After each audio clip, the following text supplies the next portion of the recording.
Today I want to show you everything you need to know about the ring alarm motion detector settings. We'll cover each option, explain what it does, and more importantly, when you should change it and when you shouldn't. By the end of this video, you'll know exactly how to set up each motion sensor for your home. Let's start by opening the Ring app and clicking on the three bars at the top left-hand side of the screen. After that, go down and click on Devices. Scroll down until you see your Ring alarm base station. Then scroll down until you find the Ring motion sensor that you want to work on. Mine is going to be the living room motion. You want to click on that.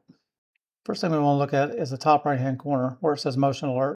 At the top right, you'll see Motion Alerts. Most people leave this off because it'll send you a notification every time somebody walks by if you turn it on.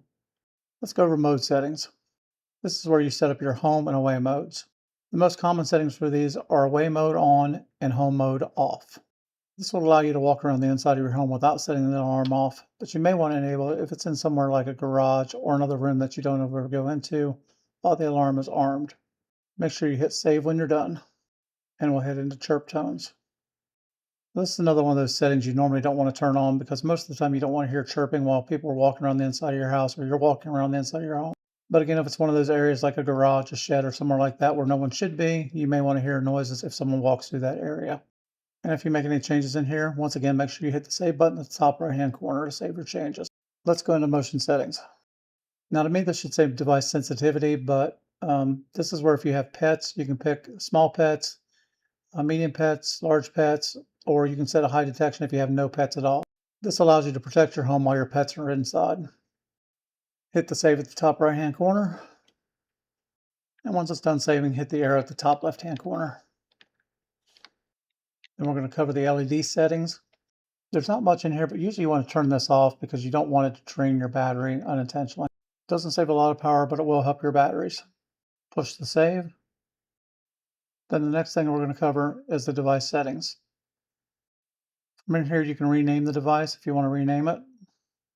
I originally named it Living Room. I'm going to make it Living Room Motion. Hit the save button. Next, you have the option of putting these in a room. If you wanted to group them all together, you could create a room for them. Placement is very important. You want to make sure you set this as an entryway. If it's anywhere near your keypad or where you walk in the door so the alarm doesn't go off right away. If it's in a garage or a shed or something like that, you can set it to the room where the alarm will sound immediately. Press your save, click on your back arrow. So we're going to go to test motion.